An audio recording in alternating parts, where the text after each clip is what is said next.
Halo adik-adik, selamat pagi. Bertemu kembali dengan saya Sri Mulyaningsih pada pertemuan ketiga mata kuliah vulkanologi. Hari ini kita akan mempelajari mengenai tipe gunung api. Apa itu tipe gunung api? Tipe gunung api adalah berbagai macam tipe ya yang dijumpai di dalam aktivitas gunung api. Capaian pembelajaran pada pertemuan ini adalah mahasiswa atau kalian semuanya itu akan mampu menjelaskan sistem gunung api dan tipe gunung api berdasarkan tatanan tektoniknya, energi pembentuknya, dan karakteristik erupsinya, serta morfologinya. Lalu mampu merelasikan tatanan tektonik gunung api dengan tipe gunung api dan magmatologinya. Bahan kajian yang akan kalian dapatkan adalah sistem gunung api dan tipe gunung api berdasarkan tatanan tektoniknya, tipe gunung api berdasarkan energi pembentuknya dan karakteristik erupsinya, dan tipe gunung api berdasarkan morfologinya. Oke, kita lanjut. Tipe gunung api berdasarkan tatanan tektoniknya. Pada semester 4 kalian sudah mempelajari tentang tektonika. Di dalam tektonika di situ ada busur gunung api, busur kepulauan, gunung api belakang busur, gunung api celah, hotspot, dan simon. Tatanan tektonik di dalam pembelajaran gunung api itu dipengaruhi oleh tepian lempeng baik aktif maupun tepian lempeng pasif. Tepian lempeng aktif adalah zona konvergen.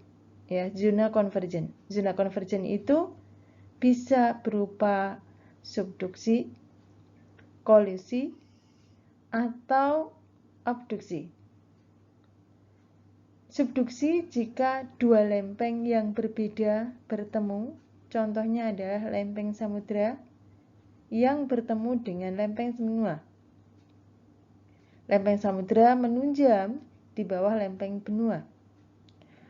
Atau dua lempeng yang sama, contohnya adalah lempeng samudra ketemu dengan lempeng samudra, tetapi keduanya memiliki ketebalan yang berbeda atau memiliki karakter yang sedikit berbeda. Lempeng samudra menunjam di bawah lempeng samudra yang lain. Contoh yang lain adalah kolisi atau collision. Itu jika lempeng benua ketemu dengan lempeng benua. Keduanya sama-sama memiliki ketebalan yang sama. Kedua-duanya adalah lempeng benua. Sehingga yang terjadi tidak menunjam tetapi menumbuk. Maka dalam kondisi ini tidak akan terbentuk gunung api. Mungkin proses magmatisme terbentuk, tetapi magmatismenya tidak sampai menjangkau hingga ke permukaan bumi. Maka tidak terbentuk gugusan gunung api. Lalu pada tepian lempeng pasif. Di tepian lempeng pasif itu ada di lempeng benua, ada di lempeng samudra. Rifting pada lempeng benua, celah akan menghasilkan celah, yang celah itu lama-kelamaan akan terisi oleh magma yang asalnya awalnya dari mantel belum ke permukaan. Akibat adanya mantel belum, maka kemudian akan menghasilkan partial melting. Atau mungkin lelah semuanya ya. Jadi di sepanjang perjalanan dari mantel belum tadi, itu kemudian lelah membentuk tubuh magma, yang kemudian magma itu akan mengalir ke permukaan bumi dalam satu celah tadi, ya celah yang dibentuk oleh pemekaran atau riftingnya lempeng benua. Kita tahu bahwa lempeng benua itu komposisinya adalah asidik atau SiAl yang titik lelahnya rendah.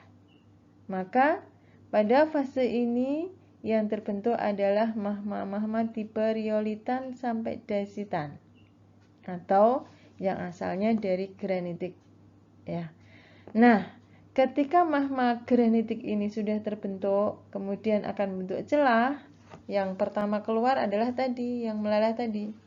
Namun Lama-kelamaan seiring dengan waktu, ketika rekahan semakin melebar, ya, rekahan semakin melebar, maka yang keluar tidak lagi magma desitik riolitik, tetapi magma basaltik yang asalnya dari mantel bawah.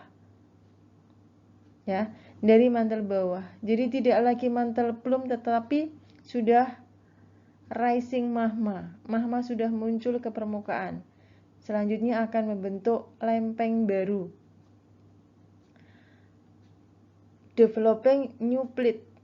Contoh konkret kegiatan ini adalah terbentuknya lempeng Atlantik, lempeng Samudra Atlantik, yang dulu terjadi karena ada pemekaran dari lempeng Laurasia di utara, dan di selatan adalah lempeng Gondwana, memisahkan antara Amerika Utara dengan Eurasia. Di selatan memisahkan antara lempeng Amerika Selatan dengan lempeng Afrika. Oke, itu adalah salah satu dari celah, ya, salah satu dari celah. Kemudian sejalan dengan waktu, pemekaran tadi semakin melebar, semakin melebar, semakin melebar, membentuk lempeng baru, ya. Lempeng baru ini kemudian makin melebar juga, membentuk spreading, ya. Fissure volcanism berlangsung secara terus-menerus. Oke ya, teknik dan detailnya seperti apa itu sudah kita bahas, sudah kita pelajari, sekalian pelajari pada mata kuliah tektonika di semester 4 atau mungkin di semester sebelumnya. Oke, yang berikutnya adalah di mana kalian ketemu ada titik panas atau titik api. Yang titik api itu bisa jadi mungkin kalian berpikir atau dosen kalian berpikir bahwa titik api itu tidak berhubungan dengan tektonik karena tidak ada rekaman data tektonik, rekaman geologi struktur yang bisa struktur geologi yang bisa diperoleh di area hotspot itu. Namun kalau kita berpikir secara global, ya, secara holistik, maka hotspot dibentuk oleh adanya pergerakan lempeng. Jadi lempengnya tadi yang menyusun kerak bumi itu tidak memiliki kecepatan yang sama. Ya, kalau kalian berjalan di kutub utara atau di kutub selatan dibandingkan dengan kalian berjalan di area khatulistiwa di sepanjang itu, maka tentu yang di kutub itu akan cepat sampai pada posisi semula karena bumi kita berbentuk bulat dan rotasinya adalah mengikuti sumbu, ya, sumbu magmatik bumi, ya, secara vertikal. Ya, sumbu magmatik bumi secara vertikal. Jadi berputar gitu. Dan arah perputarannya juga sama. Ya, kecepatannya pun juga sama. Walaupun di beberapa waktu kalian akan menjumpai ada siklus seperti siklus waktu, siklus Kabisat, siklus Milankovitch, siklus apapun yang ada di dalam kerak bumi terkait dengan sistem tatar surya yang terkait dengan waktu. Maka ada bagian-bagian yang tidak sama tadi, pergerakan lempeng yang tidak sama tadi yang kemudian menghasilkan satu titik api. Berhenti sejenak walaupun hanya dalam beberapa saat. Kenapa? Bisa jadi itu berhubungan dengan transform fault atau adanya transform yang berada pada lempeng samudra atau yang berada pada lempeng benua. Maka titik api karena ada pergerakan yang melambat di suatu ketika itu tadi. Jadi kalau kita taruh kain sutra gitu ya di atas lilin, tapi kain sutranya bergerak terus gitu ya dengan kecepatan yang sama gitu ya, dan lilinnya itu kan tetap gitu ya, tidak pernah bergerak ke kanan ke kiri, tidak pernah naik turun gitu ya, maka tentu lilin itu tidak akan membakar kain, ya, tidak akan membakar kain. Tetapi begitu kain berhenti sejenak saja, beberapa detik saja, maka si kain akan bolong, ya, kena panasnya lilin. Nah, sama seperti ini. Jadi lempeng samudra maupun lempeng benua tadi tidak sama kecepatannya satu ketika. Jadi ada perlambatan walaupun hanya dalam beberapa saat. Maka akan ada mantel belum. Ya, mantel belum yang kemudian akan melelehkan lingkungan di sekitarnya. Titik api yang menghasilkan mantel belum tadi itu yang menghasilkan magma, yang magma itu dibentuk dari pelelehan batuan sebagian atau seluruhnya akibat adanya mantel belum. Uap panas, ya, uap panas dari titik api itu kemudian menyebabkan lubang, yang lubang itu menjangkau hingga di permukaan bumi. Nah, itulah hotspot. Jadi kalau dalam hal ini saya nggak akan menyalahkan kalian kalau kalian mengatakan bahwa hotspot tidak berhubungan dengan tektonik. Tetapi juga saya tidak akan memungkiri bahwa hotspot secara genetik itu akan berhubungan dengan proses tektonik. Ketika kalian menjumpai ada zona subduksi di suatu area, yang zona subduksi itu makin hari makin dalam zona tunjumannya. Jadi menunjamnya semakin dalam, masuk sampai ke lapisan mantel bawah. Kadang-kadang itu akan patah, ya, akan patah. Karena patah, terdeformasi, ya, pada zona-zona tekuk lereng, maka kita tahu bahwa di bawah kerak samudra maupun benua itu ada larutan atau ada material plastis yang menyusun astenosfer. Karena ada material plastis yang menyusun astenosfer, begitu ada rekahan, ya, begitu membuka sedikit saja gitu ya, maka itu akan mencocot keluar si material plastis itu. Sama seperti ketika kalian memasukkan makanan bubur, ya, bubur ke dalam plastis atau ke dalam material, taruhlah itu adalah toples begitu ya, toples.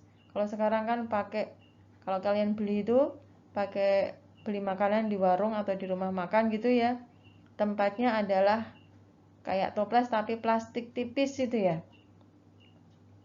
Nah, suatu ketika plastik tipis tadi atau toples tipis tadi itu kedudukan gitu, atau ada tekanan dari bawah, atau ada yang menyebabkan itu menjadi meleok gitu. Nah, kemudian makin lama itu pecah, ya. Jadi tutupnya pecah atau tempat wadahnya pecah, maka pasti tidak lama kemudian akan diikuti dengan keluarnya material makanan yang ada di dalam, mungkin bubur kacang hijau atau mungkin bubur nasi gitu ya. Nah, itu akan keluar, apalagi kalau isinya penuh gitu ya. Nah, itu sama. Jadi mekanismenya sama. Jadi material plastis yang ada di bawah kerak bumi itu begitu ada deformasi, dia akan keluar. Akan keluar karena tertekan oleh adanya proses subduksi yang ada di atasnya. Maka ini kemudian menghasilkan simon. Nah, simon itu tubuhnya besar, tinggi ya. Bukan besar sekali, tetapi tinggi sekali. Tingginya bisa mencapai 5.000 hingga 6.000 meter dari dasar laut atau dasar samudra. Kenapa demikian? Karena material astenosfer yang menyusun astenosfer itu adalah plastis. Begitu mencorot, jadi dia numpang saja di atas ya. Numpang saja di atas. Kemudian membeku atau mengeras dengan sendirinya. Begitu seterusnya. Nah, permukaannya bisa datar, ya, membentuk table mound, atau bisa runcing ke permukaan bumi sampai muncul ke permukaan bumi, maka membentuk simon. Ya, kadang-kadang disebut juga sebagai guyot, ya, guyot atau tinggian di dasar samudra. Berdasarkan bentuk tubuhnya, gunung api itu ada yang berbentuk seperti perisai, shield.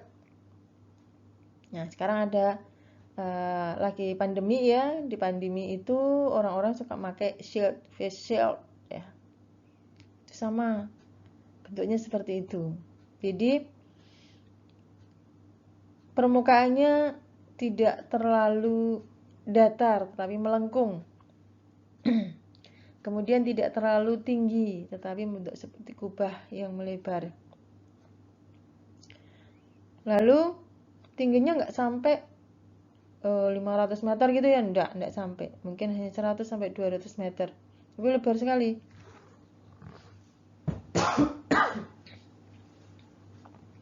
Kemudian ada yang berbentuk strato dan tipe lain. Strato itu berlapis-lapis, biasanya tubuhnya besar, tinggi, seperti kerucut atau kun. Karena berlapis-lapis, maka sering juga disebut sebagai komposit, ya, karena materialnya ada yang klastik, ada yang koheren. Klastik pun juga ukurannya bermacam-macam, ada yang grain supported, ada yang matrix supported. Kemudian berdasarkan intensitas letusannya sepanjang aktivitasnya, maka ada yang disebut dengan monogenetik. Jadi aktivitasnya itu saja, dan poligenetik. Lalu ada tipe Hawaii, tipe vulkan, tipe Surtsey, dan tipe Pliny atau Peli. Ada yang berupa mar, kerucut skoria, kerucut tuff, dan cincin tuff. Apa itu Hawaii? Kemudian apa itu vulkan? Apa itu Surtsey dan Pliny atau Pele? Ini terkait dengan aktivitasnya. Hawaii itu biasanya aktivitasnya berupa aliran lava kemana-mana. Karena materialnya encer, berupa material yang sangat leleh seperti air. Kemudian ada yang vulkan, bentuk morfologi yang tinggi, kerucut tinggi. Karena tubuhnya tinggi, maka aktivitasnya perjalanan magma ke permukaan itu lama. Karena lama kemudian terdiferensiasi, sehingga kemudian bisa saja suatu ketika menutup kawahnya, menutup pipa kepundan, sehingga kemudian menjadi bersifat eksplosif. Atau Surtsey yang biasanya dicirikan oleh aktivitas-aktivitas hidrovulkanik. Dan Pliny atau Pele yang aktivitasnya sangat besar, contohnya adalah Gunung Vesuvius. Mar itu apa mar? Mar itu banyak dijumpai di bulan. Jadi kalau kalian melihat ada lubang-lubang di permukaannya bulan, ya itulah mar. Ya, mar juga dijumpai di bumi. Ya. Seperti cekungan yang melingkar di sekitar gunung api, terbentuk oleh proses konsentris, ya. Jadi ada ring dike, ya, ring dike yang beberapa ring dike itu kemudian muncul ke permukaan mengelilingi gunung api, lalu membentuk menyumbat, ya, menyumbat celah yang ada di dalamnya. Dan suatu ketika karena ada air tanah yang kemudian terpanaskan, maka kemudian menambah tekanan, ya, menambah tekanan uap yang ada di bawah permukaan bumi. Karena tekanannya besar, maka kemudian terbentuklah erupsi samping atau erupsi yang ada di sekitar gunung api. Sekali erupsi saja, secara eksplosif, membentuk satu cekungan yang besar, maka ini disebut sebagai mar. Materialnya akan diendapkan di sekitarnya, kemudian diikuti dengan aliran lava, ya, aliran lava yang kemudian menyumbatnya kembali. Biasanya mar itu akan dicirikan oleh cekungan seperti panci yang sangat lebar melingkar. Cekungan itu terisi oleh air karena di bawahnya ada lavanya yang bersifat impermeable. Di sekitarnya juga akan diisi oleh material-material plastikanya yang dihasilkan selama erupsi berlangsung. Itu mar, ya. Mar di Indonesia contohnya bisa dijumpai di seputar Gunung Ijen atau Gunung Lamongan atau di daerah seputar Gunung Muria atau di seputar Gunung Ciremai, itu juga dijumpai mar. Lalu kerucut skoria. Kerucut skoria itu biasanya dibentuk oleh adanya aktivitas eksplosif dari batuan gunung api yang berkomposisi basalt. Contohnya adalah kerucut skoria yang dijumpai di seputar Gunung Slamet kalau di Indonesia, ya. Di seputar Gunung Slamet. Di situ materialnya adalah sifatnya basaltik. Ada erupsi-erupsi tipe stromboli yang kemudian menghasilkan material basalt, gelas basalt yang dilontarkan secara balistik kemudian jatuh di sekitarnya. Tapi karena jatuhnya hanya di itu saja tempatnya, maka membentuk kerucut, namanya kerucut skoria. Jadi ada lubang, yang lubang itu ada di sekitar gunung api utama, kemudian lubang itu dilalui oleh magma basalt, dan magma basalt itu menyinggung muka air tanah sehingga teruapkan membentuk gas yang sangat besar, memfragmentasi magma, lalu terjadi proses reaksi, ya, percampuran antara magma dengan uap sehingga bentuk busa magma, kemudian dilontarkan secara balistik melalui celah tadi atau melalui lubang tadi. Endapannya diendapkan di seputarnya atau di atasnya, persis di atas lubang. Maka itu bentuk kerucut skoria. Sama halnya dengan kerucut tuff. Kalau kerucut tuff itu ukurannya adalah kurang dari 2 mm. Kalau skoria itu lapili ya. Kalau skoria itu adalah gelas basalt atau lapili glass, ya, lapili glass basalt. Ya. Lebih besar kalau skoria diameternya, tapi kalau tuff itu diameternya lebih kecil. Nah, biasanya ini dibentuk oleh letusan-letusan yang bersifat hidrovulkanik yang berada pada suatu area. Yang terakhir adalah cincin tuff. Cincin tuff biasanya menyerupai seperti mar, jadi diendapkan seperti cincin saja di atasnya. Nah, di bawahnya itu ada aktivitas-aktivitas yang tadinya itu adalah eksplosif menghasilkan tuff. Terfragmentasi sangat lanjut. Oke, kita lanjutkan. Nah, inilah hotspot. Ini adalah oceanic hotspot, ya, oceanic hotspot yang contohnya kita jumpai di Kauai, Oahu, Maui, yang semuanya berada di Hawaii. Contoh yang lain adalah ini nih. Ini berada pada lempeng Pasifik yang bergerak, tapi tiba-tiba berhenti sejenak gitu ya. Bergerak tapi tiba-tiba berhenti sejenak. Dan ini secara geologi ini terkumpul dalam satu area. Artinya di situ memang ada sumber panas, yang sumber panasnya itu tidak pernah pergi, tidak pernah berpindah posisi, tapi lempengnya saja yang berpindah posisi atau bergerak. Oke, ini adalah contoh gunung api dari komposit. Oke, ini hotspot di benua. Ya, kalau tadi hotspot di samudra, ini adalah hotspot benua. Di hotspot benua ini ada batuan granit di sini ya. Jadi di bagian sini lempeng ini adalah granit. Ini granit.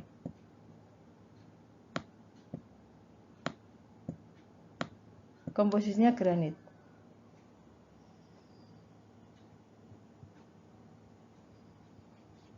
Granitik.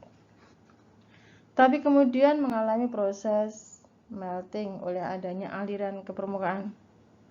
Ada mantel plum di sini. Mantel plum karena ada aliran magma basalt ke permukaan. Maka bagian ini leleh. Leleh membentuk magma granitik. Magma granitik kita tahu sendiri itu sifatnya sangat plastis. Ya, sangat plastis. Komposisi silika sangat tinggi. Tapi suhunya nggak terlalu tinggi, hanya sekitar 500 sampai 600 derajat Celcius. Karena plastis kental gitu ya, ini kan kental. Ini kental.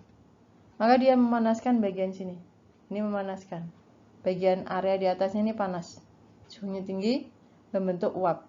Makin menyuplai uap, tekanannya tinggi. P-nya tinggi. Ya. Ada gempa buminya juga di sini. Jadi ada di sepanjang ini itu terjadi proses gempa-gempa gitu. Ya, ada deformasi juga di situ. Maka ketika bagian atas ini sudah tidak sanggup lagi menahan tekanan dari bawah, maka terjadilah erupsi eksplosif. Ini terjadi erupsi eksplosif. Sangat eksplosif. Ya. Ya, contohnya adalah di Yellowstone. Ini Yellowstone. Ya, Yellowstone. Ya, Yellowstone ya. Yang membentuk continental hotspot. Ya, ini contoh yang lain ya. Saya hapus dulu ya.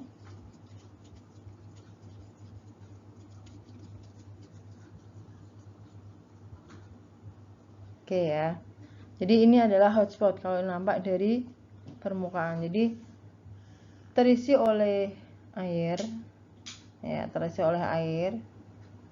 Kemudian bagian di sekitarnya itu adalah material hasil erupsinya, membentuk danau yang sangat besar ini ya, danau yang sangat besar, sangat bagus ini ya. Tidak bentuk tinggian, ya. Jadi permukaannya ini tidak bentuk tinggian, padahal ini gunung api.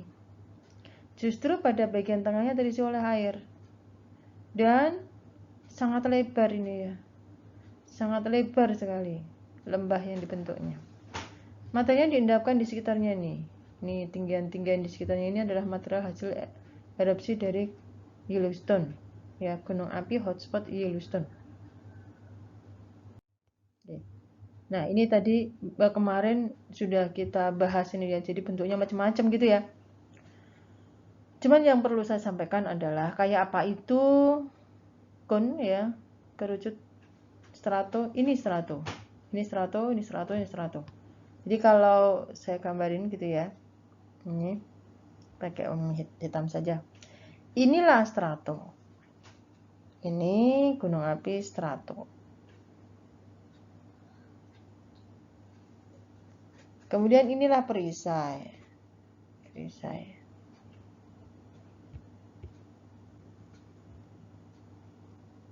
Lalu inilah celah. Ini celah. Ya, celah. Jadi kalau celah itu di mana tadi tektoniknya? Ya, disbreeding ya. Itu ada disbreeding. Kalau perisai, Hawaii.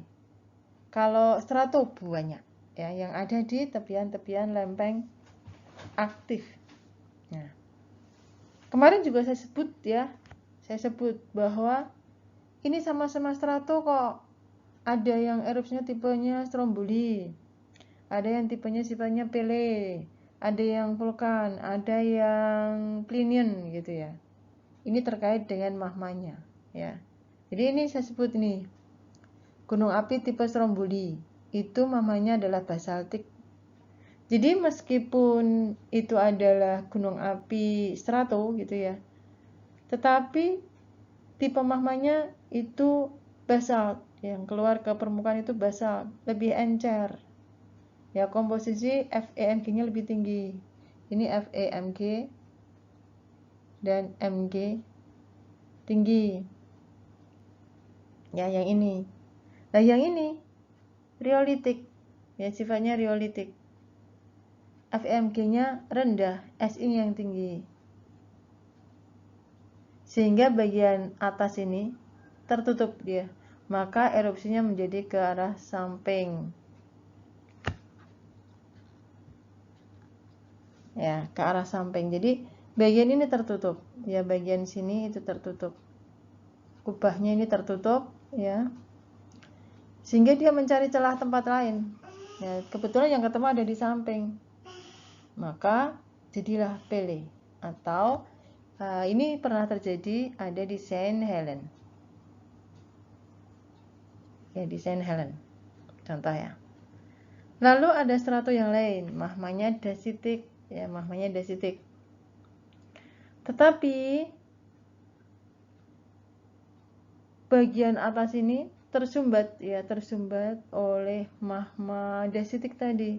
Dasitik kan tebal, ya. Dasitik itu tebal sekali, ya, tebal sekali, dan dia menyumbat bagian atas secara lengkap gitu. Tidak terlalu asam sekali kayak riolitik, tetapi ini sanggup menutup di mana-mana, ya, menutup semua celah yang menuju ke permukaan. Kalau di sini enggak, karena dia fragmen, sedikit terfragmenkan ya, tidak menutup di celah yang lain. Ada beberapa yang tidak tertutup, ke arah samping dia tetap tertutup karena sudah padat dia ke permukaannya.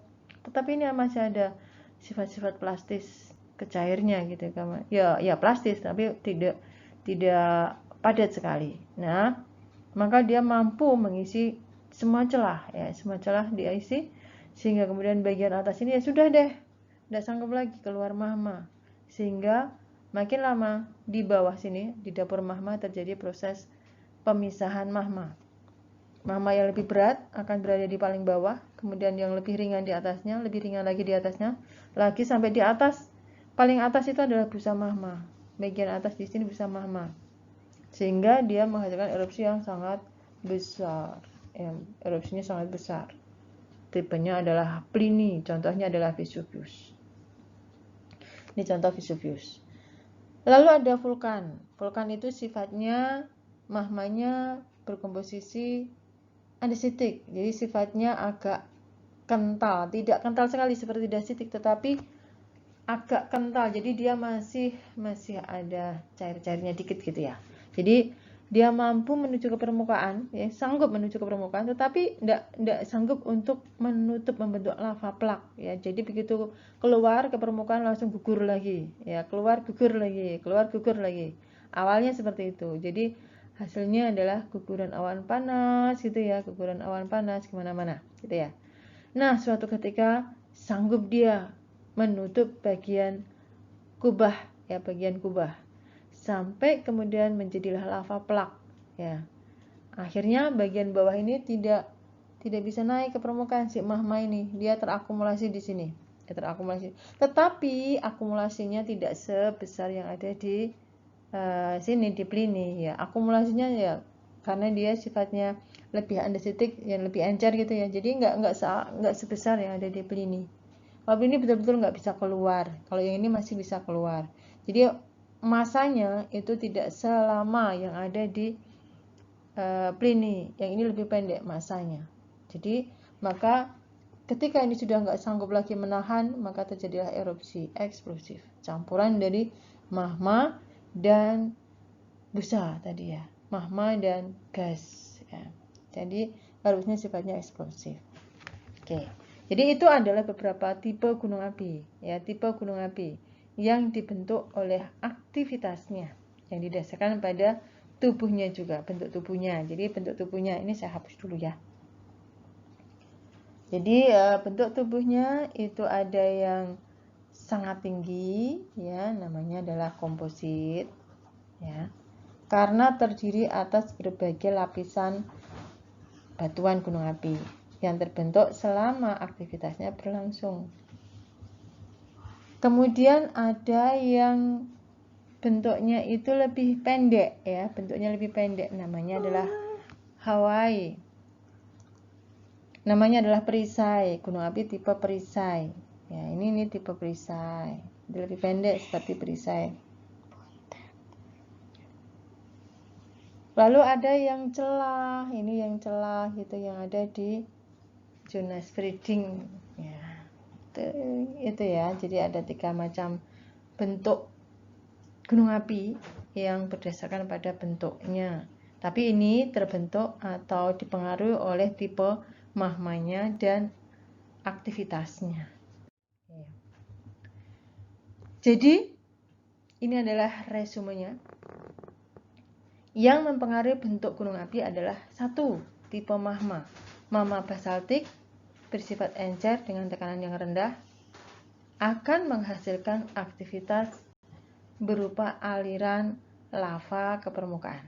Ya, karena encer maka mengalir kemana-mana. Tubuhnya pendek, tetapi lebar seperti perisai. Kemudian magma intermediate, sifatnya kental dengan tekanan yang tinggi. Ya, kental dengan tekanan yang tinggi. Biasanya ini berada pada gunung api strato. Ya, gunung api yang dibentuk oleh tepian lempeng aktif. Yang basaltik tadi oleh tepian lempeng pasif. Lalu magma dasitik. Magma dasitik itu adalah hasil diferensiasi dari magma intermediate. Sangat kental dengan tekanan yang sangat tinggi. Dasitik naik sedikit menjadi riolitik. Ya.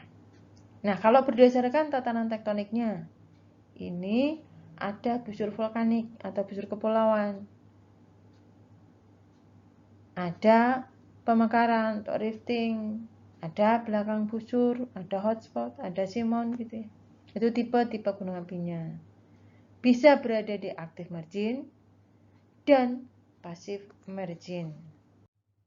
Ya, ini contoh dari gunung api, ya, tubuh gunung api.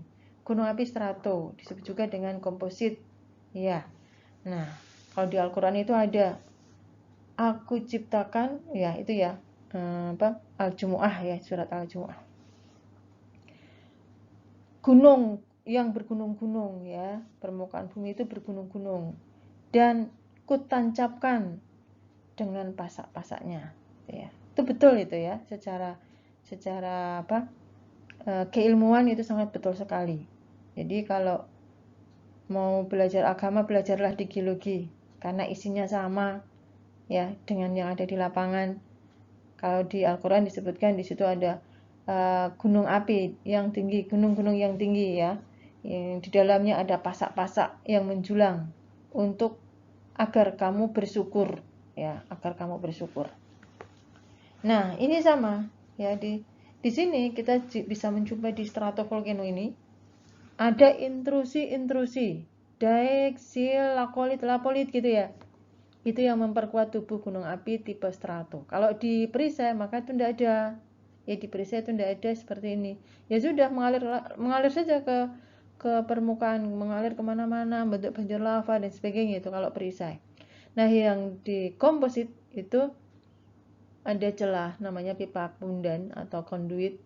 Ya, konduit ini jalan utama ketika magma mengalir sampai ke permukaan. Ada yang kemudian ke samping ya. Ini dulu pernah ada di sini nih puncak. Ini gunung apinya. Gunung apinya dulu pernah di sini nih. Ini pernah ada di permukaan dulu. Ya. Ya itu ada jalannya nih. Ini ada jalannya. Dulu pernah di situ. Nah, tetapi kemudian tertimbun dia oleh material vulkanik berikutnya. Ini material vulkanik berikutnya. Kemudian ada yang mengalir nih membentuk lava. Ini mengalir ke sana menghasilkan lava gitu ya. Atau kemudian bentuk sil nih. Sil. Nah, awalnya ini ada aktivitas vulkanisme, kemudian ada pengendapan gitu ya. Nah, selama terjadi proses pengendapan ini kemudian ada intrusi, alirannya nyempal di sini. Ya, aliran nyempal di sini. Kemudian mengisi perlapisan di sini ya, namanya adalah sil ya. Kalau kemudian memotong seperti ini ya, memotong ya, memotong, maka ini disebut sebagai daik. Ini ada tulisannya ya, ini sudah ada tulisannya. Ini daik, daik, ya ini daik, ini daik, ini daik gitu ya. Ini juga daik, ini daik gitu. Daik itu retas, jadi intrusi yang memotong bidang perlapisan. Nah, di permukaannya ini ada seperti bariet lava dome. Jadi dulu pernah lewat sini nih gunung apinya. Gunung apinya pernah lewat sini. Membentuk lava dome atau kubah lava, tapi kemudian tertimbun lagi oleh material di atasnya, material berikutnya. Ada juga yang nyelempet sebagai parasitic cone di sini. Ya. Ada parasitic cone. Ada aliran-aliran lava. Ini aliran lava gitu ya. Jadi ini namanya adalah kubah lava. Ya. Ini kawah gitu ya. Ini kawah, ini kawahnya. Ya. Oke, seperti itu. Jadi cirinya itu ciri-ciri dari stratovolcano. Ya, saya hapus ya. Saya hapus. Biar kalian bisa nampak yang baru. Oke, tubuhnya berlapis-lapis tersusun atas material hasil erupsinya. Erupsinya dapat efusif, kok dua ini ya. Efusif saja, efusif dan eksplosif saja. Aktivitasnya secara periodik, lifetime-nya 1,8 sampai 2,8 juta tahun. Ini menurut Ferrari 1994 untuk yang Mavic dan 3,2 sampai dengan 6 juta tahun untuk yang Felsik ya, bukan Felsif tetapi Felsik gitu ya, salah ketik. Nah, ini gambarannya ya, gambaran untuk stratovolcano. Jadi berlapis-lapis seperti ini ya, berlapis-lapis gitu. Ini ya, berlapis-lapis ini. Kemudian ada daiknya, lalu ada lavanya, ini lava gitu ya. Itu adalah gunung api, ciri khas dari gunung api strato. Jadi ada pipa pundan, ada batuan dasar, ada dapur magma, kemudian ada erupsi ke samping, ada lava, ada lontaran balistik, ada awan panas, ada kubah lava, ada erupsi samping. Kemudian ada perlapisan batuan gunung api. Nah, ini nih yang prinsipil ya, prinsipil dijumpai pada gunung api tipe strato. Oke, kita lanjut. Supaya nggak bosan gitu ya, saya lihatkan tipe-tipe gunung api strato. Nah, ini gunung api Mayon. Oke, jadi setiap orang itu sangat suka dengan gunung api, ya, suka sekali gunung api, tinggal di gunung api, suka sekali.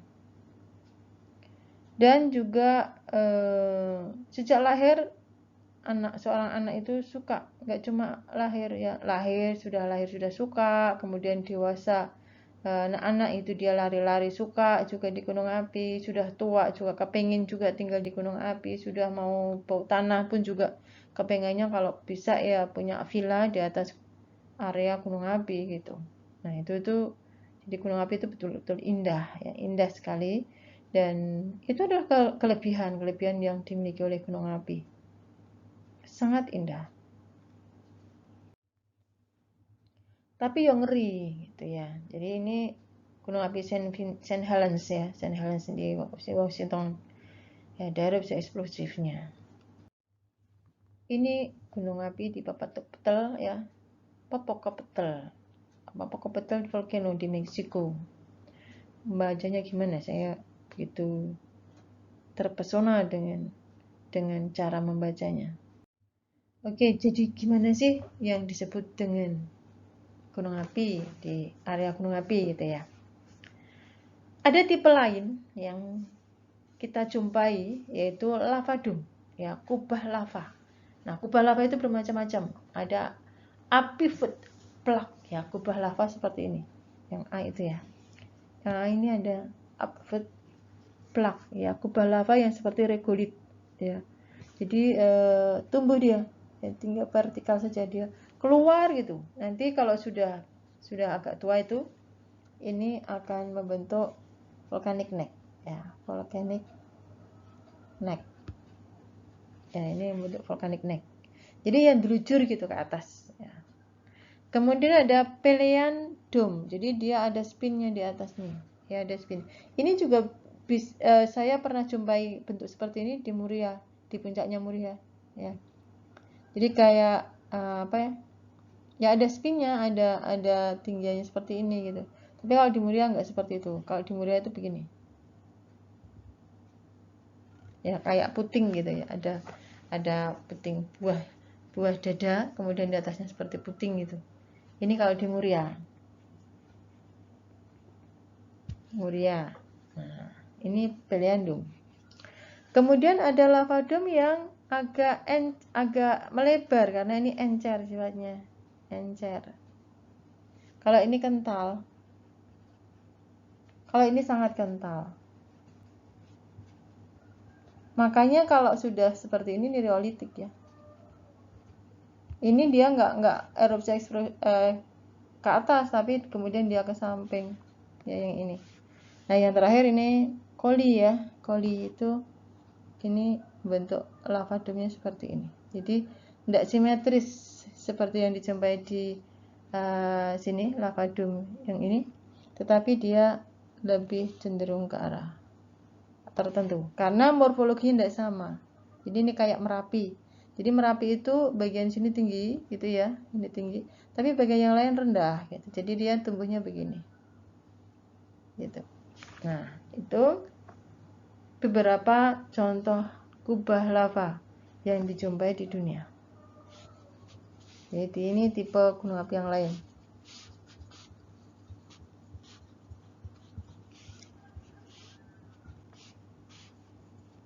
Ya, oke. Nah ini tipe perisai. Ya, tipe perisai. Tipe perisai itu begitu magma keluar, ini fan-nya ya. Ini fan-nya. Ini begitu ini langsung aja ke sana gitu, ke arah samping-sampingnya gitu. Terus saja begini, dan ini nggak pernah nggak pernah berpindah posisi nih, yang ini nggak pernah pindah posisi. Yang tadi saya bilang adalah hotspot ya. Hotspot itu ininya nggak pergi-pergi, yang pergi itu keraknya aja, ini yang kerak, ini yang pergi-pergi ya. Oke, itu hotspot.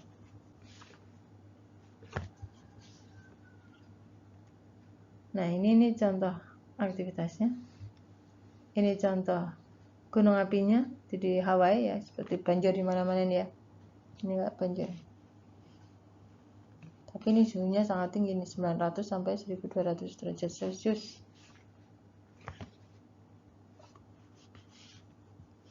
Jadi hanya begini aja, nggak pernah eksplosif gitu. Oke, tipe gunung api lain. Nah, contohnya ini, ada Scoria-cone, ada Tafring, ada Tafcone, dan ada Pilolava. Ya, ini Pilolava itu ada di tengah samudera. Ya. Ini Scoria-cone jika komposisinya adalah skoria. Jadi ini kepundan. Ya, ini adalah kepundannya. Ini kepundan. Jadi dia eksplosif aja. Kemudian ini gelas ya, gelas basalt ya. Kemudian dijatuhkan di sekitarnya, gitu, di sekelilingnya sampai berulang-ulang, gitu. Tapi biasanya ini sekali erupsi ya. Ini sekali erupsi saja. Kemudian ada tafring ya. Tafring itu ini kosong di bawahnya ini bisa ada lavanya atau bisa ada batuan dasarnya gitu ya. Kemudian di kiri kanan di seputarnya itu ada tufnya yang tersebar di situ. Jadi cincin ya, kayak cincin aja yang kalian pakai. Kemudian tafkun ya, kerucut tuf, ini isinya kerucut tuf ya, tuf saja. Nah, ini kerucutnya, ini kerucutnya. Jadi ini aktivitasnya dari sini. Dia mengendapkan di sini, mengendapkan di sini, di sekitarnya. Kemudian ada pilolava. Pilolava itu ada di ini lingkungan laut ya. Ini air deep water ya, dengan P tinggi, tapi T-nya sangat rendah. Jadi begitu keluar dia langsung membeku, masuk di sini, dan nggak bisa ngalir jauh.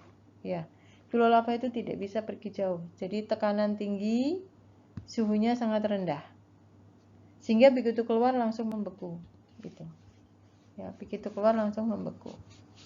Ini yang di sampingnya ini ada interpretasi energi ya, energinya. Jadi kalau yang skoria itu energinya rendah. Kalau yang tafring, tafcone ini energinya tinggi. Pilolava itu sangat rendah. Ya. Tipe lain mar ya, mar.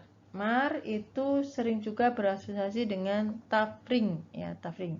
Mekanisme gimana? Ada diatrem ya, diatrem dan bedrock di situ ya. Ada campuran, ada air di sini ya, ada air yang air itu semakin lama semakin memanaskan, dipanaskan oleh material yang ada di bawahnya sehingga terjadi erupsi eksplosif. Contohnya ada di bulan ya, tapi ada di gunung api yang lain juga. Nah, ini adalah mar. Ini mar. Nyamar ini ya, krater mar. Cinder cone. Nah, cinder cone adalah material cinder yang diendapkan di sekitarnya. Ini cinder. Ya, ini cinder.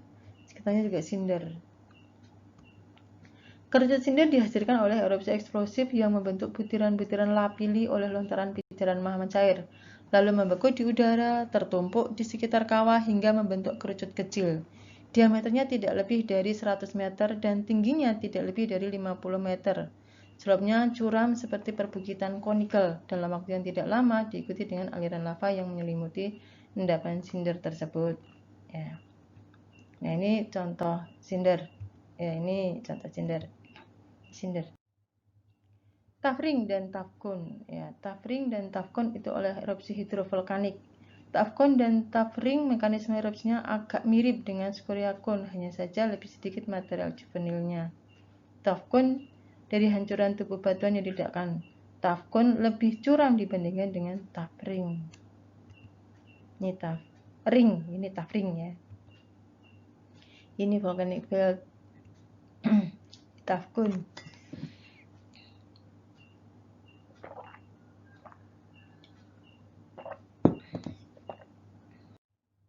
Nah, ini adalah mekanismenya. Ini trakitik ya materialnya. Ini contoh contoh mekanisme erupsi yang menghasilkan gunung api tipe monogenetik. Jadi contoh monogenetik itu menghasilkan tuff cone, tuff ring gitu, yaitu monogenetik. Ini contohnya, nanti bisa dipelajari sendiri, nanti saya kasih materialnya. Ya, ini adalah gunung api, tipe gunung api, beberapa tipe gunung api yang monogenetik tadi. Secara geomorfologi seperti ini. Ya, ini secara geomorfologi. Ya, morfologinya ya tuff ya, tuff cone monogenetik. Ini mar. Ini mar.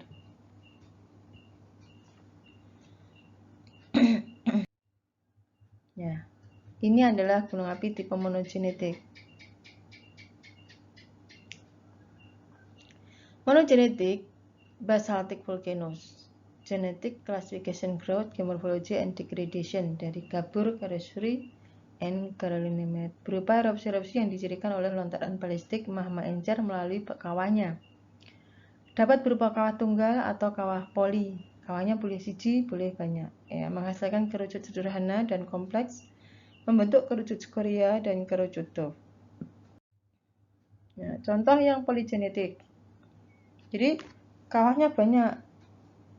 Ini bisa dilihat kawah di 1, kawah 2, kawah 3, kawah 4, dan seterusnya. Kawahnya banyak. Contohnya Merapi itu kawahnya banyak. Itu poligenetik. Contohnya adalah stratovolcano. Atau poligenetik biasa kita jumpai di stratovolcano. Kalau yang monogenetik dijumpai pada area gunung api yang shared ya, atau perisai. Ini poligenetik, jadi bisa berupa longsoran gunung api, bisa berupa erupsi eksplosif, bisa berupa aliran lava ya, membentuk lava dome di sini, atau bisa membentuk aliran ya di sini gitu. Ya, atau bisa juga ada fumarolak dan sebagainya. Itu poligenetik. Jadi erupsinya dengan kolom letusan bisa, dengan aliran lava kadang-kadang, longsoran gunung api sering, ada fenomena fumarola, ada letusan hidrovolkanik, ada awan panas, ada kubah lava, ada lahar, ada intrusi dangkal gitu ya. Itu yang poligenetik, macam-macam. Istilah pada poligenetik itu ada ini ya, ada ash clouds ya, ada vent, ada lava, ada crater seal, summit, ada ash, drought, conduit, dan ada yang fumarolik. Oke ya, itu pelajaran kita pada siang hari ini. Mudah-mudahan kalian bisa mengikutinya dengan baik dan mudah-mudahan nyantol seluruhnya. Terima kasih atas atensinya. Sebagai hadiah buat kalian, satu lagi ya hadiahnya ya. Ini ekstra dari saya untuk latihan soal dan dikerjakan ya nanti ya. Dikerjakan di rumah dan minggu depan nanti kita akan kumpulkan ya sebagai latihan ya, sebagai latihan untuk mempelajari ini. Kita bahas sama-sama minggu depan secara luring ya, nanti dikirim by email ke saya, nanti akan saya review di situ. Oke, jadi soalnya sebutkan dan jelaskan tipe-tipe gunung api berdasarkan tatanan tektoniknya. Apa hubungan tektonisme, magmatisme, dan vulkanisme terhadap bentuk tubuh gunung api, dan apa yang Anda ketahui tentang tipe gunung api strato, perisai, mat, tinto, kerucut tuff, kerucut skoria, dan kerucut cinder, dan kubah lava. Ya, agak banyak ya, tetapi mudah-mudahan tidak memberatkan. Mudah-mudahan kalian tetap semangat terus belajar meskipun di rumah ya. Dan mudah-mudahan nanti kita segera ketemu kembali dengan perkuliahan yang normal ya, yang cepatlah berlalu si pandemi ya, mudah-mudahan nanti cepat berlalu. Tetapi stay at home ya, tetap tinggal di rumah supaya tetap sehat ya. Jaga kesehatan, jangan lupa banyak berolahraga dan jangan lupa bahagia ya. Untuk bisa bahagia harus hidup secara sehat ya, hidup yang sehat. Kalau sudah sehat, apa yang dimaui pasti insya Allah bisa dilaksanakan. Mau beribadah juga tidak berat-berat amat. Mau bangun pagi subuh juga nggak berat-berat amat, gitu ya. Dan kalau ada pertanyaan nanti bisa tuliskan by email ke saya boleh, atau masukkan ke Google Classroom, nanti sama saya juga boleh, atau nanti komen ya, komen di YouTube ya di sini. Nanti komen saja di situ. Ada pertanyaan nanti insya Allah begitu saya melihat ada pertanyaan, insya Allah akan saya tanggapi dengan segera. Oke, selamat pagi, selamat beraktivitas, tetap sehat selalu. Terima kasih.